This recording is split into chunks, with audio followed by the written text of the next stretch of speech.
intelligent ban there. He has picked up one of his victories on that champion, and Cheese, very much a comfort player, but Kalista being banned away from Radier here. Yeah, I mean, Kalista, we've actually seen it twice, I believe, so far. 2 victories. Of course, 8 victories, so 2 victories makes sense. The big champion not banned here. Actually, the first respect ban comes through the LeBlanc. Interestingly, Chiefs 3 bans against immunity.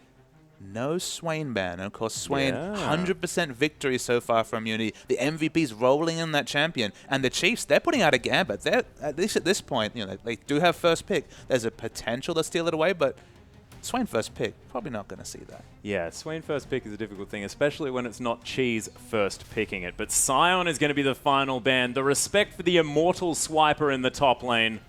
And he's just going to insta-lock his Maokai. That's going to be his 3rd game in a row on the tree. That's the closest he can get to Sion, right? Yeah. He wants to be unkillable. He wants to be a frontline for his team. Lock in the tree, and it'll all work out, whether it's lane swap, whether it's 1v1. Maokai is always competitive. He used to be a flex pick. Let's be real. It's going to be top Maokai coming through. And one thing we haven't mentioned, Atlas, of course, we are jumping patches. We're on 5.4 today. So many little changes in this patch. We'll have to see how the champ select develops, but you know the team's been practicing this patch for about a week now. Something different and competitive. Yeah, and the thing that I've noticed is that there is a certain Riftwalker no longer in the picks or the bans thus far. Of course, that Riftwalker taking a massive hit, so Kassadin may not be seeing play today, which I'm happy about, because to be perfectly honest, I mean, Kassadin's just ridiculous. He's been around for so long. You know, he was taken down with that rework, and we thought, all right, Kassadin off the ban list. And he came straight back up, even as a flex pick. He even got flexible. He even made champ selects that much more difficult to navigate, because like, oh god, we don't even know where this Kassadin's where's he going? At least for now, he's probably not going on to the Rift. He's on holiday for at least a patch. There is rumors that we're going to see some buffs. I get it. So maybe he'll come back one day, but Rift walking straight off the Rift this time. Yeah, he's definitely made a bit of leave, but of course he's been sitting on the bench or in games for so long. The guy must be tired, as the Chiefs looking to answer this Corki Morgana potential bottom lane. Of course, Morgana been a flex pick for quite some time now, has been in the top lane, in the mid lane. Wouldn't be surprised to see her in the jungle, of course. Actually, her passive works quite well in the jungle. I believe it's been done before. There is some potential in it, but she's just everywhere. We're going to commit to her. Probably not going to be in the jungle this time. Probably not the ranged carry Morgana, even though it has that ability to be CC reduction. So yeah, it's probably going to be the Corki Morgana bot lane. Corki especially, we all know about the Trinity Force rotations. Neither the item nor the champion seen a hit. So definitely one of the strongest champions on this patch 5.4. Very, very strong, does the same thing and does it so reliably. So lock it in early and be happy. Yeah, and it's a little bit unfortunate because T-Gun hasn't really had the best time so far on this Morgana. He's suffered 2 defeats on that champion, not necessarily his highest sort of strength champion as far as the results are concerned, but of course sometimes you just have to give it another go. Janna and Vi are going to be locked in though, so there is so much lockdown from the Chiefs, and now with some disengage as well, but not a whole lot of damage thus far. We'll see whether Spooks builds a Trinity Force or something like that. There is the potential. Carbon, of course, has been, who we'll see later on the Rift today, really picking up the damage on those carry junglers, like the Rek'Sai in particular. Again, and the farm too, a little bit. The farm. We'll get to that point later. He's been racking up the CS values, but the more important point I'll say here is that top Morgana, I think, has to be regarded, just because, again, Ryu is a different player. It's not going to be JK Smithy. Morgana, definitely not a JK Smithy champion in the top lane. But certainly, with this roster change, anything's possible. Yeah, Zahi is going to be looking at his Lee Sin here, and I'm actually surprised that Spooks has locked away that Vi. Of course, Spooks only played 3 champions thus far. He's 4-0 on the Lee Sin. That would have been a pick that he'd very much like, but it is going to be Ryu opting for the Rumble here in the top lane, and Zahi is going to get his very comfortable Lee Sin. Yeah, I mean, moving away from the streaky champions that he had so much success with, the 4-0, as you mentioned, half the games, all victories, you'd think he'd just lock it away, but Spooks likes to throw some curveballs. He definitely goes through weeks where he's like, I'm feeling the Vi, smash and solo queue with it, why not pick it up in competitive? Of course, it's very, very viable, and we're not going to see too much. Beautiful. Just She's probably the most viable pick in the game. Let's keep going. No, please. No. I realize what I did now. It wasn't on purpose, I promise. But remember, 5.4, we're not probably going to see so much jungle diversity this patch. Nidalee, Rek'Sai, Jarvan, the Vi. Probably going to see a lot of those big power picks come through, and the Vi's the one locked in. Yeah, I find it interesting that sort of only the Rek'Sai was what was on that ban list as well, because a lot of these champion selects we've seen dominated by a lot of these junglers. But Rady are going to go back to the Jinx, and Swiffer Gonna try his hand at the cursed Orianna in the mid lane. This is something totally different from Swiffer. We've seen so much assassin play, specifically the LeBlanc and Ahri have been his calling cards. That's what's gotten all the MVP. So for him to go to Orianna is a real surprise to me. I actually talked to Swiffer during the week, and he was like, I really want Orianna to come back. That was something that he told me. And look, he's bringing it out in competitive. It can't really take the game by the scruff of the neck in the mid game. It's more a 2-item power. So it's not just Athenes. You don't have a lot of damage. Of course, with a Wombo, you can get anything done with the Shockwave. But it's when the Death Cap comes through, the utility scaling comes through, and the burst is kind of balanced, Orianna comes through. But given they're so focused around the early to mid game, the Spook, Swiffer, Synergy, the rotations, the Dragon fights, the Orianna, it does open up windows for Immunity. And you can see Immunity didn't expect this. They're taking a long time to lock in, and eventually they go with that Ezreal. Yeah, Uberbro actually going back to an old comfort pick here, and I like it. Has that Arcane Shift in order to get out of the way of the gigantic tree coming at him. It's not going to be Uberbro. Oh. Wait, what? Wait, Okay. Do you need an adult? Are you all right I think I do. I don't know where I am. This is going to be cheese on the mid Ezreal, because we've seen plenty of mid Ezreal play out of Faker. It's not a cheese champion. This does not look like Swain. No, it's definitely not Swain. Yeah, I think that's Ezreal. It's definitely Ezreal. It's something different from cheese. He's looked so good on the comfort that we have to kind of wonder how this is going to go. But I like the pick. Of course, it gives them so much poke. I mean, Ezreal in lane is so safe. You know, in the mid lane, now with the casted nerfs, the 475 range, I believe it is, Arcane Shift is actually bigger than Riftwalk is. So he has like probably the most reliable mid lane escape out of any champion. So very safe. That's a good point. Against Orianna, who, of course, you know, it has the shields, is a reliable laner, can clear from range. But, you know, if Lee Sin gets in there, specifically with the kick, there is kill potential on that Orianna. Yeah, and it's going to be very difficult to get any damage on this Ezreal, as you mentioned, with that Arcane Shift. And if he builds Lucidity Boots and, of course, the Iceborne Gauntlet, he's going to have a whole bunch of cooldown reduction. He's just going to be dancing across this rift. I have to, again, it's something very different with the Orianna. But we do have a Twitter vote that I think we need to talk about. Yeah, of course. Let's have a look at who's going to win this one, ladies and gentlemen. Of course, if you think that the Chiefs are going to win, CHF win, with that hashtag at the front, of course. And if you think Immunity are going to win this one, hashtag IMWin, and let us know exactly what your thoughts are. And don't follow the herd into the 9-0. I want to see those Immunity fans come out as well, because, of course, they have an opportunity here. They managed to take a game off the Chiefs at EB Expo. There is hope, but we'll see whether the Chiefs can make it that 9-0. And with this wave clear mid choice, I think this is a real opportunity for Immunity to pick up a game, because it's not going to be the early game strangle. It's not going to be Swiffer and Spooks roaming around the map, getting picks, invading the enemy jungle. It's going to be a lot more passive. That's what Orianna is. It's a lot like Anivia. It's a lot of passive laning,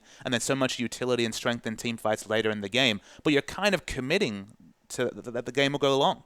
Yeah. And that's not something that Chiefs have done. And it gives Immunity some power windows. You know, when this double AD gets going, they've got the disengage potential with the Morgana, even the teamfight insurance, the Rumble. I do like some of the things they're doing with their comp. And Chiefs, they have slightly less strategic options than they usually do, because they've kind of pigeonholed themselves with the Orianna.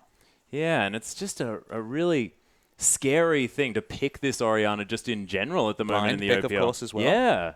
Because, you know, Chenny Boy, the sort of Orianna star, hasn't found success. Moya, who looked fantastic in the OCS. I believe at the moment, Orianna is completely 0% win rate. 0% win rate. And that's, you know, that's over 5 weeks of games. That's a significant statistic. That just people have been picking the Aries of the world, the pick champions of the world, and just kind of taking the game away from Orianna. That's very strange as well, because Ahri was available, I believe. I'm not 100% sure. I don't recall picks and bans, but especially if it was available, that'd be a surprise to me, just again, with the pick power. It was the LeBlanc that was banned away from Swiffer, so not actually focusing on that Ahri. And look, Ahri's been... And the other thing about Ahri is that when we look at those games, it's not like the Shockwaves have been whiffing. You've been looking at the gold values. It's been Orianna's 1-2 items below their opponents. Just, you know, being able to keep up in CS, but it's not getting those kill involvements. Well, of course, we'll all remember Moya playing that Orianna for Fortnite against Legacy and being picked off by the Syndra. It's not quite the Syndra here. We don't necessarily have the solo kill potential coming out from Ezreal. Of course, in the early laning phase, it's possible. Ezreal's early laning phase is so strong.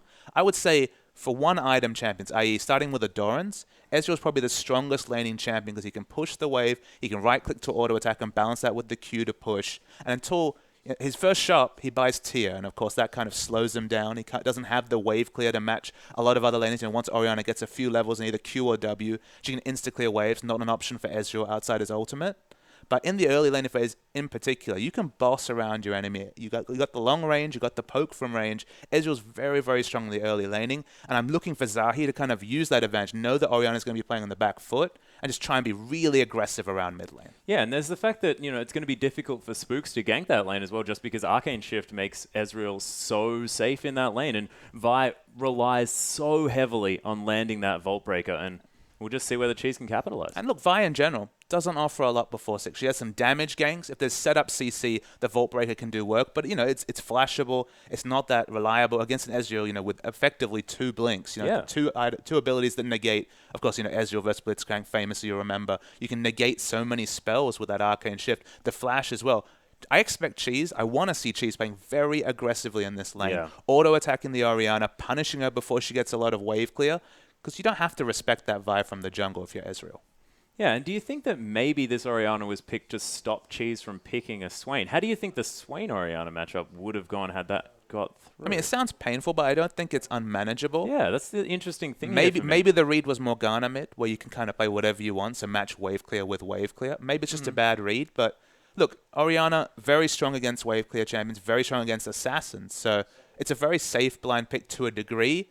But it doesn't take the game by the horns. It's not 15 minutes. Orianna's going to show up with a big item and change a game. Of course, DFG champions back in the day were perhaps the best users of this. But just an Ahri, for example, can balance damage with pick power with the cooldown reduction so well.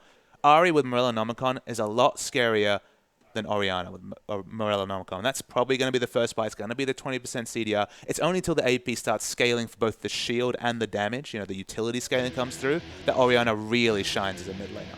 Yeah, but speaking of which, ladies and gentlemen, let's hop onto the Rift with Chiefs versus Immunity for our first match of the day. And we'll see whether Cheese can, show us what he's made of on this Ezreal for the first time that we've seen it. Again, I expect very aggressive play coming out from Ezreal. He has the summoner heal, so at least he has a defensive option if there's a very strong gank. Defensive fans to start the game. Chiefs, they want that 9-0, but Immunity, especially with the champion set we just saw, I feel like they've got a real chance in this game. Yeah, and they've got a lot of power in this early game here as well, especially around that level 6 Rumble mark. And Ryu throwing a curveball here. He's actually gone with boots. Kind of boots 3-pot start. That's very interesting to me. Sometimes we see the Doran Shield come out. I believe one of the biggest buyers of the Doran Shield was actually the person he's replaced. J.K. Smithy loved to pick up that Doran Shield. It doesn't offer a lot against Maokai. Even though he has quite high base auto attack damage, you're often going to take harass from AoE spells like the Q and the E, so, the Arcane Smash and the Sapling.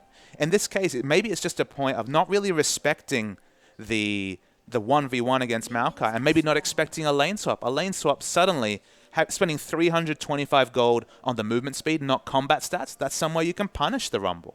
Yeah, well, it's true, but it looks like the Chiefs are hanging around here on this bottom side as well as Immunity, so lane swap not going to be coming through. Of course, both sides seeing each other, knowing the whereabouts of their lane opponents, but Rio just going to be up against Swiper here, who's making his way towards that top side. It's a very standard jungle start. So nobody going to pick up any experience. It's definitely going to be 2v2 bot, though Corki has entered lane very fast. He will likely be the first person to hit level 6 because he's got some... No, he actually hasn't got any experience yet. No minions have died yet, so no experience advantages in the bot lane just yet. Yeah, and how does this lane work out here? Jinx versus Corki. Of course, Jinx will have the range advantage, but is Corki's poke going to work?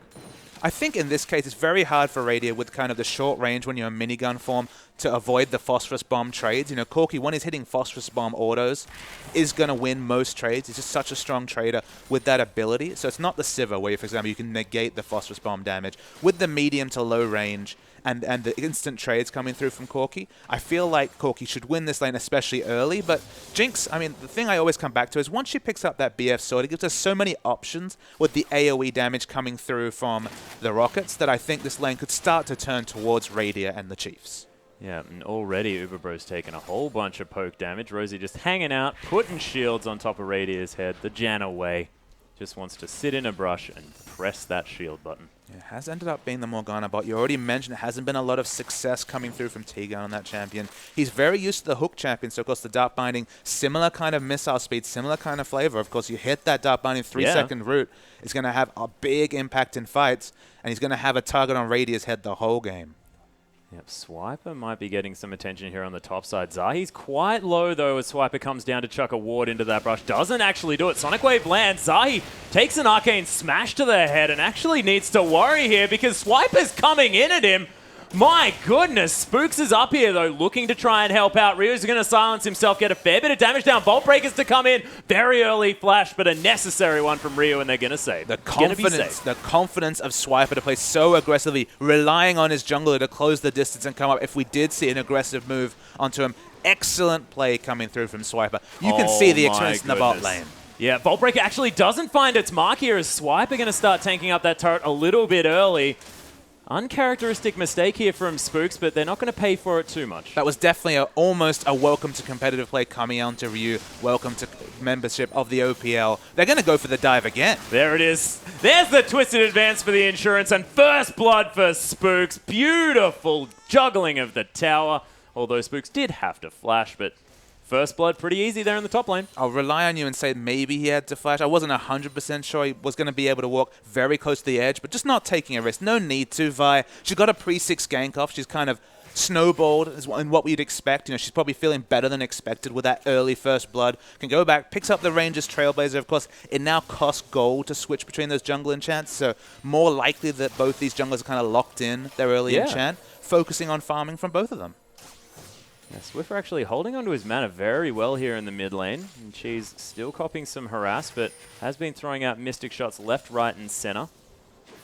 Again, I like the fact that Cheese is not respecting Spooks. I mean, now that he's sent him with his flash down, you can almost doubly do that. But in this Ezreal versus Orianna matchup, in Ezreal in a short lane, play aggressively, try and deny the CS to Swiffer under turret. He hasn't really built up the lead that I might have expected. He's even in CS with Orianna, so Swiffer's done very good at last hitting. But well, under that tower, that was one of the most beautiful last hitting demonstrations I have ever seen in my life. It was just a joy to watch. Just record a video for the fans for later. I want a tutorial. We'll hopefully get a cam of just Swiffer and just watch him farm this whole game. The hand cam, just to see the APM when he's hitting those last hits under turret. It's beautiful. It's absolutely beautiful to watch. Radier doing some nice farming himself there, picking up a creep with the zap. So I kind of worry for immunity here because, again, Corki versus Morgana is a good matchup against the Jinx Janna. And he's actually 14 CS down as Uber. It's showing a lot of respect to Radier. These two have fought so often in lane. Veterans of the scene, Uber and Radier. Showing a lot of respect to Radier, even in a favorable matchup. So definitely behind in CS. And in the mid lane, we already just complimented multiple times. So CS, but Zahi's going in the bot. Yeah, he's coming in. The Flame Chompers are there to try and zone him out. But Dark Binding lands. Oh my goodness, True Shot Barrage finds Rosie here as well as Radier gets exhausted on the bottom side. But here's Spooks just punches Zahi in the head. And they might be able to follow up with something. Zap doesn't land as Uberbro is very low on mana. Beautiful Dark Binding onto Spooks to stop the assault. But Vault Breaker's there. Denting blows as Spooks trying to go so deep. If he had flash, he probably would have flashed on him then. He's used the first blood on the extra double long, so doing so much damage in the trades. It might have been first blood if Cheese's Hail Mary True Shot Barrage connected. It didn't. And it didn't find Rosie. Oh, goodness. And the answering rotation, 2-0 is Spooks. So snowballed already on this Vi. Yeah, and he's coming in with Vi for the first time, making it look like his comfort pick here as well as T-Gun's just trying to be a nuisance around this dragon, but the Chiefs, they're easily going to take that one down. Spook's just going to Vault Break his way over the wall, and Zahi here just a little bit late, but may have found Radier here as well. Rosie doesn't have the shield. And that is going to be the pickup on the AD carry here as well. But they got the dragon, and that's the main thing. Tells you just how short death timers are at this point. Zahi died, of course, face-checking the brush against the Vi, gave Spooks the 2-0, but showed up just in time to pick the answering kill. He'll feel a bit better, but losing that dragon with the Corki Morgana bottom lane, with the Ezreal versus Orianna matchups that we've already talked about, that is definitely a bonus neutral coming out for the Chiefs, and they're definitely ahead given the team comps at this point in the game. Yeah, Swiffer just going to pick up this farm here that he's organized so beautifully. I'm not going to talk about it too much, ladies and gentlemen, but that was just wonderful to watch as well as he comes back with a Tear and a Sheen here as well on the side of Cheese. And I don't know what that longsword's going to do. Of course, doesn't build into that Mura mana just yet, or Mana Mune as it would come in first.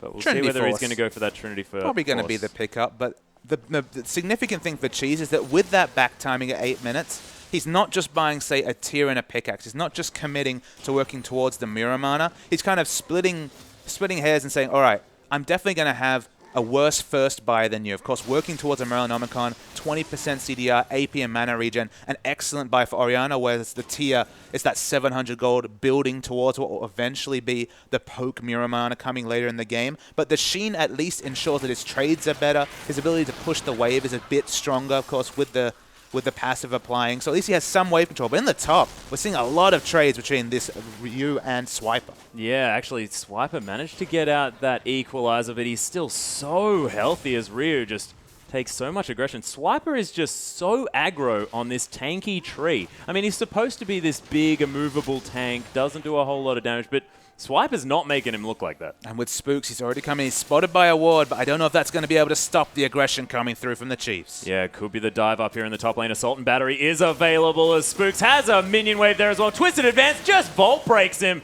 Doesn't need the ultimate as Swiper's more than happy to tank up this turret, and it looks too easy here for the Chiefs. Zahi had the information with the ward. He wanted to rotate. We might actually see a turret dive coming through. There's the Assault and Battery here as well. Swiper lines up the CC. Swiffer wonders why they didn't wait for him, and Spook's just going to tank up this turret, but another turret time. It seems like the Chiefs, they just want to pick up their kills under turrets. Yeah, Zahi's just not respecting all the bursts coming through. When he saw Assault and Battery wasn't using that trade, you have to respect the instant double gap close coming out of Maokai and Vi. So much skirmish damage, so overtuned in damage with the Warrior already completed before that trade. 4-0-0, 100% of the kills to Spooks.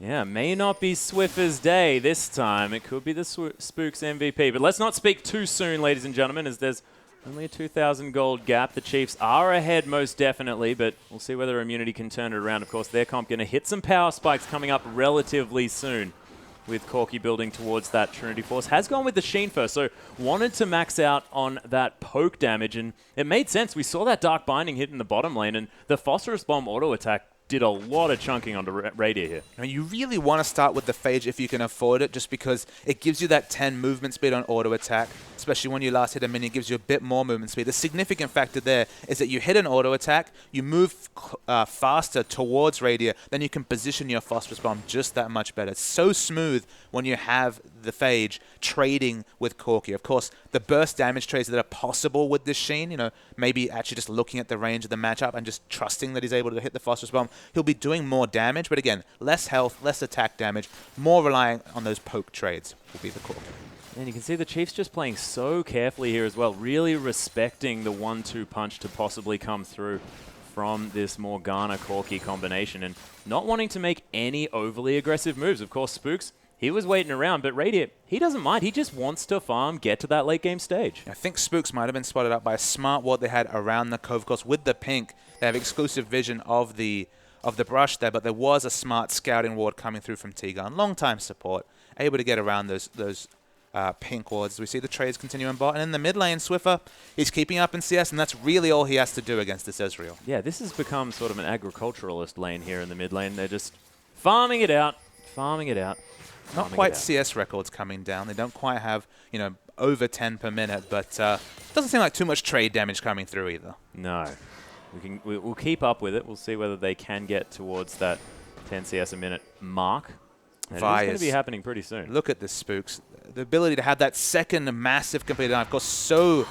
oh my goodness, here's the flash Soul Shackles though, as Radiant forced to flash away from T-Gun. The teleport to come in, Zap lands onto T-Gun here as well as Howling Gale. Super Mega Death Rocket as Radiant comes in. Spook steals the kill. 100% of the kill still here as Radiant finally picks one up that isn't from Spooks. Yeah, T-Gun was the one that aggressive initiated, used all his summoners and the Soul Shackles. Oh my goodness, everyone's here. Welcome, Swiffer, to the bottom lane. This is where everyone dies. Remember, Atlas, Immunity engaged that trade with the Flash Soul Shackles and still are completely out-rotated by the Chiefs. Ezreal stays in mid. We're going to see a replay coming through. Flash Soul Shackles, that's what starts this fight. That is an aggressive call by Immunity, but they've been answered so well. When you have the teleports coming through, Maokai can do so much more in this situation with the lockdown CC. Spooks comes out just at the right time.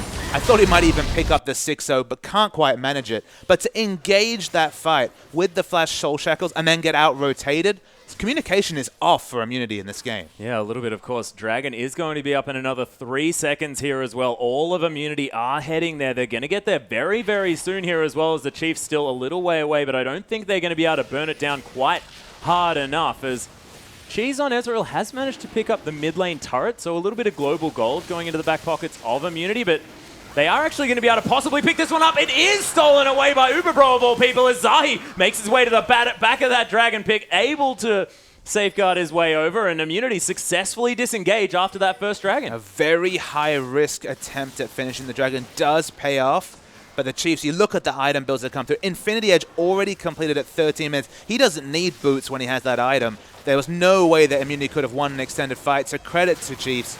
Just go rotate to the mid and understand their power spike, pick up that outer turret. Yeah, the Chiefs just wanted to make sure that they were definitely going to get some form of objective. Oh, they're going to get plenty of objectives. Yeah, well, this is true. They are going to be able to steal away that blue buff here as well. Swiffer handily picks that one up as, yeah, Jinx just doing so much damage to these turrets. Of course, that minigun, just ridiculous. The stacking attack speed that you get from maxing that Q. I mean, really, really crazy. Just to point out how much of a steal that was from Immunity and how their assertive move has pulled out for them, you look at the champions they have, Rumble, Corki, two champions we always focus on for their early game Dragon control. We always say don't fight against the Equalizer, but look at, they're actually in power troughs compared to their opponents. Swiper is already massive. He has the Catalyst. He's been leaving the Catalyst so often. He hasn't been rushing either the Rod of Ages or the Righteous Glory. He's been kind of going for other items. He has cost-effective cooldown reduction, armor, and magic resist. You look at Spooks and you're like, my goodness, he's so overtuned. He had the Hex Drinker already. Adding on a Giant's Belt now. He is massive. He spent the gold very efficiently with very efficient item purchases across the board. But you look at, I mean, the Radia power spike compared to the Corki is massive. Infinity Edge against just the parts of a Trinity Force. Chiefs are massively ahead. So to lose out on that structure, even with the champion picks from Immunity, it was stolen away for sure. Yeah, and somehow as well, I mean, after Swiffer roamed down to that bottom lane, did manage to pick up the help with the kill. Dark Binding not going to find its target here as Swiper spots two members and then goes towards them. He's been doing this quite a lot. It is ridiculous. He might have to pay for it here, though. Zahi's coming in as well. Yeah, 3 might be a few too many as he pops the ultimate. Spooks, oh, that Dark Binding was fantastic from T-Gun. True Shot Barrage is going to find Swiper, but Spooks just more than happy to go aggressive. There's the Shockwave! Ridiculous as reinforced to flash away. Finally, the shutdown comes through for Spooks as Swiffer's going to have to get out as Cheese. He's made his way around, has his Trinity Force, flashes over, and the flash in response from Swiffer here as well. That Dissonance going to be able to speed him up easily enough to get out of here as Uberbro, he might be caught. Oh, Flame Tromper's not going to quite find it. As Radia tries to get some damage down on this turret, but Uberbro, nice defense. Causes not too much damage to come down to that turret. Yeah, but the Chiefs get a 1-for-1 despite Immunity rotating 4 members. Yeah. Cheese was the 4th member. He does have the significant power fight. This Trinity Force is a massive pick. Of course, it'll delay his Muramana transformation because he doesn't have the Mana Moon completed early. But that Trinity Force damage was doing big damage in that fight. He gets the shutdown as well. Huge experience and gold coming to Cheese. You know, he's the MVP in 4 out of 4 games. He's going to need to be it again to kind of drag his team to any sort of a parity with the Chiefs because they're 5,000 gold ahead already. Yeah, and so far, I mean, this farming display from Swiffer has been amazing in the mid lane and a lot different from the other Orianas we've seen. A lot of Orianas have been focused in the early game, and just because she's not quite as mobile as Swiper, again going to get some attention. She's landing all of the skill shots onto this Maokai, but he's pretty tanky. True Shot Barrage gets dodged, but it doesn't matter, as Cheese able to pick up his 2nd kill for the game. And Cheese definitely buckled up his carry pants. He knows that he needs to be the one putting out all the map pressure. His jungler, Zahi, that's the one, you know, when you talk about the Orianas, it's been the junglers that kind of been camping those Orianas, taking advantage of their relative immovability in the mid lane. But Zahi, he's been answered every turn by Spooks. It's been one of those situations where when you watch those Samsung White games back in the day, and Dandy was always there for the counter gank, Spooks has always been there for the counter gank, even turret diving Zahi after a failed gank coming through from him. So he's been the one held down. That's why we see Swiffer with such a healthy CS value. He will get towards this double item spike. You know, the death cap will catapult Oriana into relevance. But Cheese, look, he's trying to take the mid game by the horns like he can. The Mana Moon completed already. Yeah, Swiffer actually opted to go for this double Doran start here as well. So putting behind his sort of mid game, but making up for that trough that you were talking about by grabbing that extra Doran's item. I do like that. She's just going to happily use as many abilities as possible. Keep that stacking item stacking in the Mana Mune. So many initiation options available when we're talking about the Shockwave. As you say, at a good AP value, it's not the death cap. Death cap's probably about 5 to 7 minutes away, depending on how the team fights go. 1 minute to Dragon. You have to respect the wombo engage coming through between Spooks and Swiffer. You cannot interrupt the assault and battery, and thus a wonderful ball carrier is Spooks on that Vi. Yeah, a little bit unfortunate that he knocks away members as he heads into the team.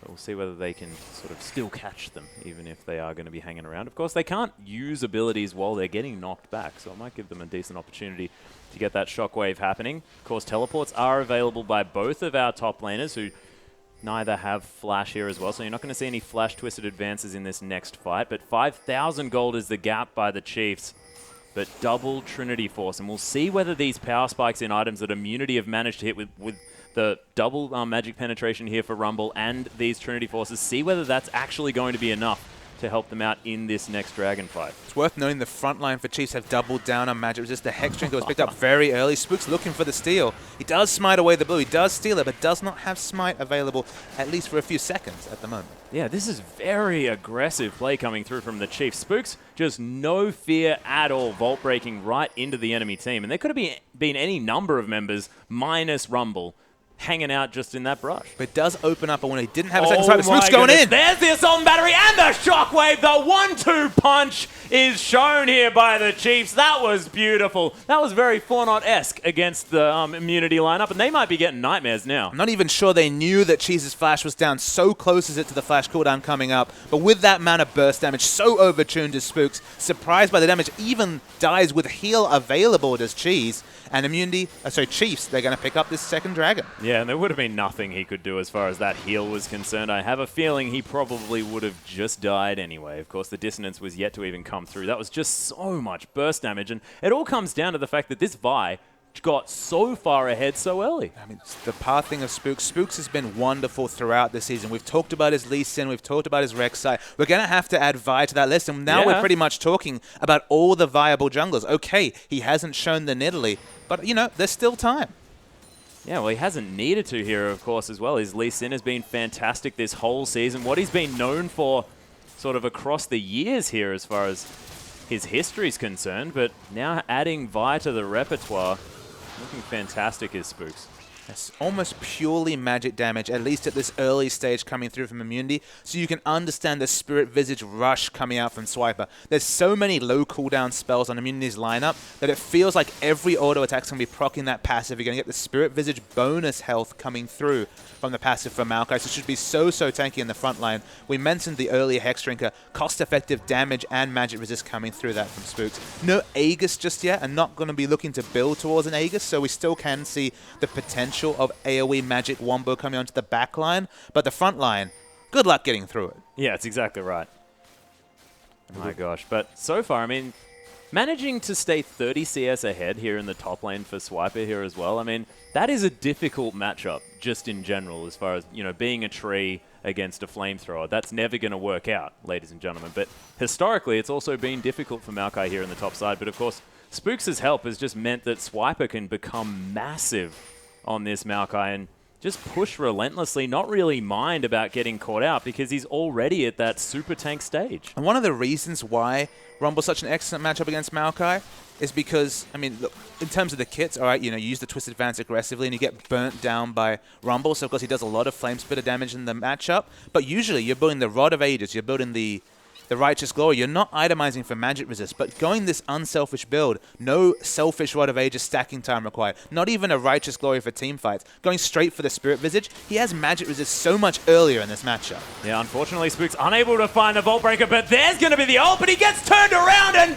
blown up. That was beautiful play by Immunity. Swiffer gets caught by the binding. There's the ult and just destroys T-Gun. Rosie flashes over, gets the Monsoon down here as well. Uber Bro gets destroyed. The Chiefs turn it on its head after a beautiful attempt by Immunity. Spooks, you could just say was baiting them, right? But it was looking so good for Immunity. Like you said, they took down Spooks. It looked like it would be great. They had the Soul Shackles running on Swiffer. But what did we say about 2 item power spikes coming through from the Orianna? The Death Cap so overtuned in terms of damage, suddenly exploding the Morgana. The shield, of course, double scaling with that AP. You get defensive and offensive scaling from Morgana's AP purchase. It turned it on its head just with one big item purchase. The Death Cap, it changes fights. Suddenly Orianna, by by far the team general of this team. Oh, yeah, and already, you know, Swiffer is sort of the captain of his team, able to put his team on his back often as well, winning on the MVP point, so it sort of speaks for itself. 3-0 and 3 now, though, going towards that Void Staff, and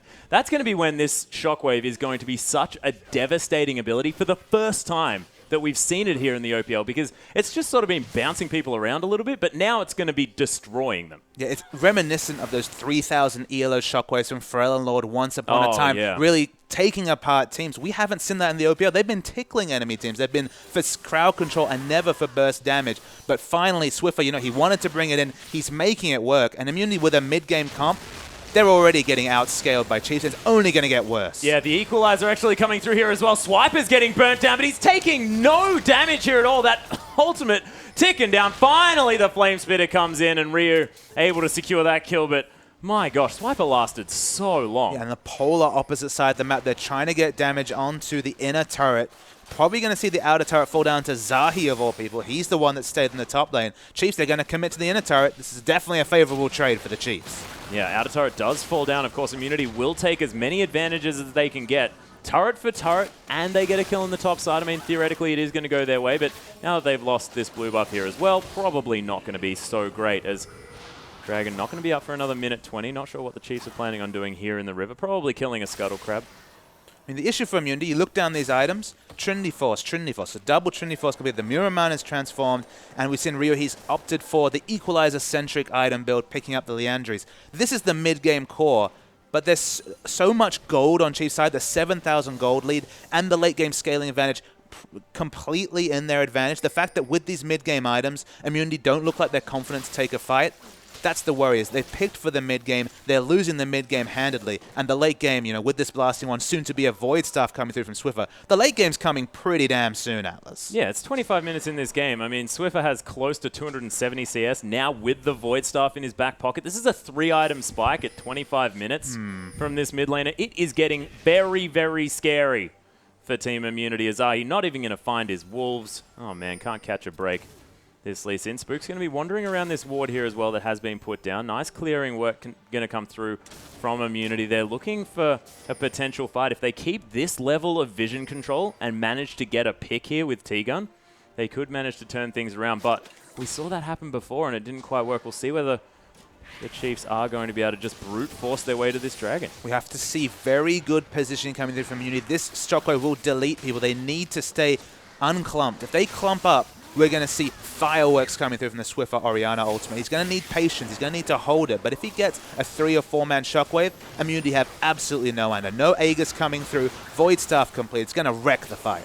Yeah, Raider actually with that Vampiric Scepter here as well. Oh, actually, Zahi going in, tries to get it. He steals it away. He dies for it, though, as now the Chiefs trying to turn this one around. Uber Bro, he's going to take down Rosie as Assault and Battery comes down onto this Corki as well, and he's going to be dead as Cheese forced to flash over that. Vault Breaker was outstanding as Raider's going to get excited, and T-Gun, he has to worry a lot as now he's between every member of the Chiefs, and that must be a horrible feeling. I feel like T-Gun relived a nightmare there. You know, sat in front of 4 enemy members. Nothing at all he could do.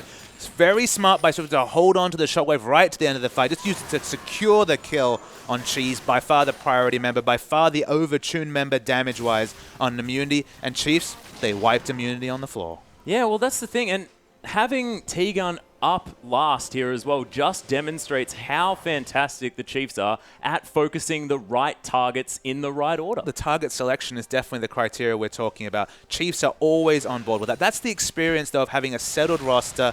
They're all very much in tune. They're friends outside the game, and you can see the results of just sticking with that. It's significant. You know, even after they stopped winning in 2014, they didn't look to tweak the roster. They just doubled down on support staff, on just returning to their core strategies, and it's paying off here. Even with the Orianna, we're finally at this point, at least at 27 minutes, I'm making a bold prediction here. Of course, with a 10,000 gold lead, not that bold. It looks like we might actually see the first victorious Orianna, and it's probably no coincidence it's going to come from Chief Swiffer. Yeah, that's the thing, of course. The first player to play 7 different champions here as well. Actually, no. Him and Cheese. Now both on 7 unique champions. Which, again, reflects very good on both those players. They have the flexibility. And look, Cheese's Ezreal's been excellent. You know, he's definitely been the standout member for his team, but Zahi's been the one. It's not necessarily the poor performance from Zahi. It's just the timings that he's looked for. He's been counter-ganked mercilessly by Spooks. Spooks is the one to talk about. It wasn't a coincidence that he was 5-0-0 very early in the game, 100% kill participation out of the first 4 kills. On a Vi, you have to remember, this is on a champion not known for a skirmishing pre-6. I mean, Spooks took this game and completely overturned it on this Vi. Yeah, and actually going to be building a Frozen Heart on Vi here as well, not going for that Randuin's Omen. A double Frozen Heart. Of course, Maokai and Vi are going to be at very different parts of the fight, potentially. Unless it's Iceborne Gauntlet and Randuin's. Probably not going to be that, but there's always the potential. Could happen. I mean, she's a decent Sheen user. And maybe it's just the mana needed, you know, a bit of cooldown reduction. It probably fits. I mean, Glacial Shard's a wonderful item to build. Gives you those tanky stats, but of course, cooldown reduction, very useful offensively and defensively. So no reason not to pick it up. It's at a very nice gold value as well. I mean, the Chiefs are looking good everywhere. Of course, Swiffer at this point has so much AP that the effective health of all these members is massive. Zahi flashes in. Yeah, he's trying to find something here, but Radiant just going to shoot him as he wanders around doing nothing. True Shot Barrage on a couple of members as Cheese. It's going to run from an excited Radiant as Zahi falls down, and I don't know what immunity we're going for, but I don't think it worked. Unfortunately for Zahi, that's kind of been the story of his game. Going for something aggressive, going for something decisive, flashing in, and then just it failing. It just hasn't come off for him, whereas Spooks at every turn has been greeted with kills. 17 out of 18 kill participation for the Jungle Vi, and unfortunately for Zahi, this game, it's not a good one for him. Yeah, it's not quite working out as Tegan going to try and take down this pink ward. Oh, Darkbinding's going to find Swiper and do absolutely nothing. Brilliant equalizer, though, here in the back line as Radiant and Swiffer get burnt down. Ryu, though, Spooks into the back line. Tegan gets ulted, and Ryu just dies. My goodness, the damage from the Chiefs as Tegan taking this minigun to the head. Excited Radiant going to come toe-to-toe now with Uber Bros. Forced to flash away. The follow-up flash from Radiant as he finds the autos. This Jinx is so massive right now. He'll reward himself with some Raptors. And you're not going to get away from Swiffer just constantly reapplying the dissonance, giving him so much movement speed. The get excited wasn't enough to close the distance. But of course, the W comes through from Orianna, changes everything. Cheese is going to pick up blue buff, but just watching his team kind of fall apart in front of him. 13,000 gold. The Baron wasn't picked up, so that's a significant thing. Even as a 4-man unit, able to keep the Baron away from Chiefs, but you have to feel it's just a matter of time before that changes. We're going to see the replay. The Equalizer does a lot of work. There's no Aegis on this Chiefs lineup. You can see the carries are chunked down very quickly, but the re-engage comes on. The Shockwave's not available, but Radiant, he's like an assassin in the backline doing so much damage. 2 hits, T-Gun. Sorry, 3 hits. My apologies to T-Gun. And the chase continued. Corki couldn't live, and they're straight back at Baron. Yeah, this is almost like it's another replay, ladies and gentlemen, but the Baron actually now down to about 3,000 health. Look at the 2-man Shockwave there as well. Zahi, doesn't manage to get the steal, and he dies for it anyway. Valiant effort to come down. Super Mega Death Rocket gets Radiant excited as Cheese is going to be the next target. Zap doesn't find him, and the Mystic Shot's going to deter the Chiefs from moving further forward at this push, but you have to think that this could be the end of an inhibitor for immunity. And you think no one is happier with the move towards the Maokai Orianna comps than Radia. On this hyper carry Jinx, the shield and the movement speed can position so aggressively in fights. No pick champions. Oh, the flash over Ryu there as well to make sure he doesn't take damage from the Vault Breaker. That was beautiful from Spooks. A little bit unfortunate maybe, but Ryu, it doesn't matter. He's just getting destroyed by Radia. That crit was monstrous. Gets excited out of the Phosphorus Bomb here as well as Swiper just going to pop his ult and wander casually out of that Dark Binding. The Chiefs take an inhibitor, and they're going to be safe. Oh, T-Gun takes half of his health by 2 abilities from Swiffer. A little QW for half your health. Little scary, man. Little scary. Well, I mean, when you're sitting on 750 AP at 32 minutes, that's a lot of AP, ladies and gentlemen. That's doubling. That's more than 20 AP a minute. So that's a lot of damn AP coming out from Swiffer. Of course, double scaling, like we said, massive shields coming through. Radia can run in the front, get the dissonance. The moment that we see a reset, and look, it's coming between the double shield of Jano and Orianna, the extra 80 to supplement the massive amount of damage. Infinity Edge, Bloodthirster, Phantom Dancer working towards the Last Whisper. Massive is on items. And he can just do whatever he wants because there's so much shielding coming through that he can position anywhere in a fight, and he's deleting people on that Jinx. It's just ridiculous. Now has Rosie just zooming towards the members of Immunity. The Howling Gale not going to find anyone, but T-Gun gets caught, but doesn't matter. He has the Black Shield and just dies instantly as Uberbro now in so much trouble. Oh my goodness. Super Mega Death Rocket doesn't quite find its mark as he's able to move his character down a little bit. As Spooks... Oh, Ryu. I'm sorry that this had to be your first game, my friend, because it hasn't been a great one as the Chiefs just destroying Immunity in that last fight. And this has been a clinic, Papa Smithy. It's absolutely been a clinic, playing around a hyper carry, playing Orianna as well. Orianna on a 0% win rate. If the Chiefs have anything to do with it, it's going to go up significantly as the Chiefs, they wipe Immunity on the floor. They're going to win this. Look at that shockwave. Oh my goodness, he dies on the fountain as Radiant goes legendary. The Flame Chomp is on there as well. What a dominating victory by the Chiefs. 750 AP Shockwave into a 750 damage AoE crit coming through. Oh from man, Orianna's Jinx. the best champion. Why don't more people play her in the OPL? Well, we've seen plenty of indications that might be a facetious statement coming through from you. But it works for the Chiefs. Ezreal and Cheese played great, but Chiefs blew them away. Yeah, immortal performance from Swiffer here as well, as we do have a replay to come through, ladies and gentlemen, just to see what happened to Immunity in this last fight. All right, so we're already 6,000 gold ahead, but we're still very early. It's only 22 minutes in. The significant thing to look at here, you look down those items, this is when Deathcap was just finished by Swiffer. Of course, not even walking through a ward, so the enemy team is unaware of just the stack of AP that he's built in this Orianna. So we'll roll the tape. Coming through. Ryu, he finds a lot of enemies, no fun whatsoever. And Spooks goes so aggressive. This is the first time that he's just been too aggressive. It was a very smart kick from Zahi. And they pick up that first kill, and they see Swiffer, he's eating the bind. They're like, all right, let's go and assassinate him. Very smart, but instant kill comes through with the death cap damage. The shield coming on to reapply. Swiffer lives through this whole fight, and then the rest of the members of Chiefs are there. Radiant already has the Zero and Infinity Edge and rounds out the fight, but you can see it was so close. If it wasn't the death cap being complete, if it was still just sitting on all the gold and just an this large rod, he might have died instantly to that pick coming through. It would have been 2 picks, could have even been a Baron even that early for Immunity. But the death cap made all the difference. Yeah, and of course, Rosie there in the backline as well, flashing over the wall, getting that Monsoon, looking brilliant on this Janna. One of his strongest picks. Actually, the first champion for him to play 3 times in a row. I apologize, Rosie. I got my stats wrong. You've only played Leona twice. It's my bad. So admitting it now is something that you've really got to do. But we do